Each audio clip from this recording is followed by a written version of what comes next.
Hello all, indicators பற்றி சொல்கிறேன்னு சொல்லியிருந்தேன். அப்படியே எழுதிட்டு சொல்கிறேன், உங்களுக்கு புரியுதான்னு பாருங்கள்.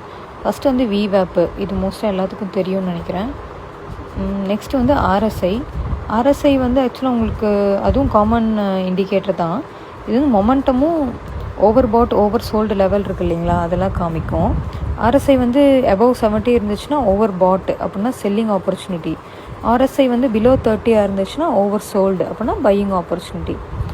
சப்போர்ட், ரெசிஸ்டன்ஸ் இல்லை ட்ரெண்ட் லைன் இதோட வந்து கம்பைன் பண்ணி பாருங்கள்.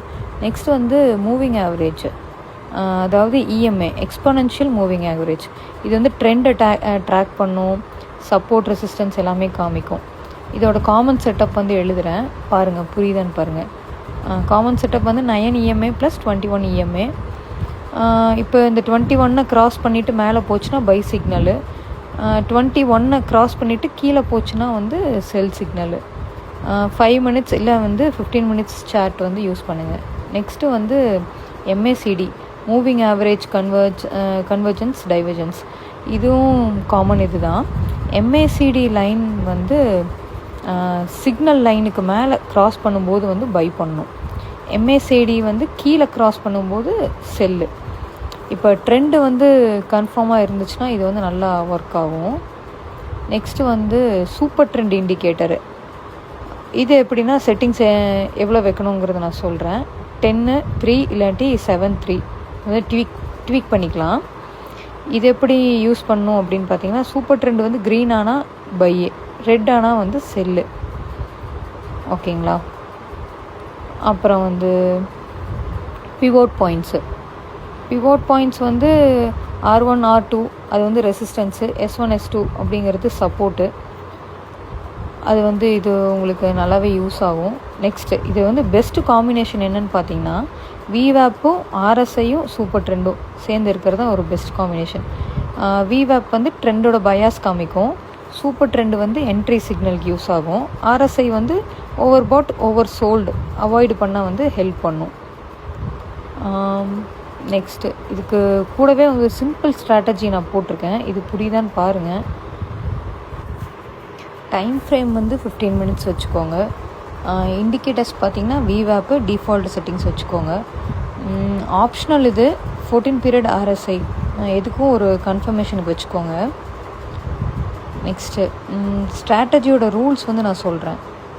எப்போவுமே வந்து 9:30க்கு முன்னாடி ட்ரேடிங் வந்து ஸ்டார்ட் பண்ணாதீங்க. ஃபஸ்ட்டு ஒரு 15 மினிட்ஸ் மார்க்கெட் வந்து செட்டில் ஆகட்டும், அதுக்கப்புறம் தான் வந்து ஒரு கிளாரிட்டி வரும், சரிங்களா. ட்ரெண்ட் ஐடென்டிஃபை பண்ணுறதுக்கு விவேப் வந்து யூஸ் பண்ணுங்கள். இப்போ வந்து ப்ரைஸ் வந்து விவேப் மேலே இருந்துச்சுன்னா ஒன்லி பை சான்ஸ், ப்ரைஸ் விவேப் வந்து கீழே இருந்துச்சு அப்படின்னா ஒன்லி செல்லு. இப்போ என்ட்ரி லாஜிக் என்னன்னு பார்த்தீங்கன்னா, ரிஜெக்ஷன் கேண்டில் தேடி பார்க்குறது தான் வந்து கீ. இப்போது ப்ரைஸ் விவேப்புக்கு வந்து புல் பேக் ஆகும். விவேப்பில் வந்து ஒரு ஸ்ட்ராங் ரிஜெக்ஷன் கேண்டில் வந்து பார்க்கும்போது, அதாவது லாங் விக் இருக்கிற கேண்டில் இல்லாட்டி வந்து bullish or bearish engulfing pattern இருக்குது இல்லைங்களா. இப்போ வந்து பை செட்டப் எக்ஸாம்பிள் வந்து பார்த்தீங்கன்னா, ப்ரைஸ் விவேப் மேலே இருக்கும், புல் பேக் ஆகி விவேப்பை டச் பண்ணுதுன்னு வச்சுக்கோங்க. அங்கே ஒரு bullish candle with long lower wick வருது அப்படின்னா ப்ரைஸ் விவேப்பில் ரிஜெக்ட் ஆகுதுன்னு அர்த்தம். இப்போ நெக்ஸ்ட் கேண்டில் மேலே போகுதுன்னு வச்சுக்கோங்க, அப்போ பை பண்ணுங்கள். ஸ்டாப் லாஸ் எப்போ போடணுன்னா விக்குக்கு கீழே. டார்கெட் எப்படி போடணுன்னா 1:2, நெக்ஸ்ட்டு ரெசிஸ்டன்ஸு இல்லாட்டி வந்து 1:2 ரிஸ்க் ரிவார்டு அதில் இது பண்ணணும்.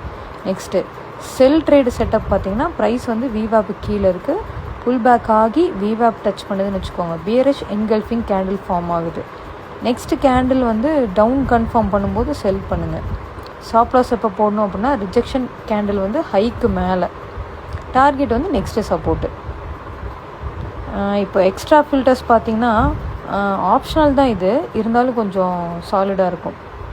ஆர்எஸ்ஐ வந்து 14 அப்படின்னா 14 பீரியட் யூஸ் பண்ணுங்கள். சப்போஸ் ஆர்எஸ்ஐ அபவ் 70 இருக்கும்போது பியரிஷ் ரிஜெக்ஷன் வருதான்னு பாருங்கள், அப்படின்னா ஸ்ட்ராங் செல்லு சிக்னலு.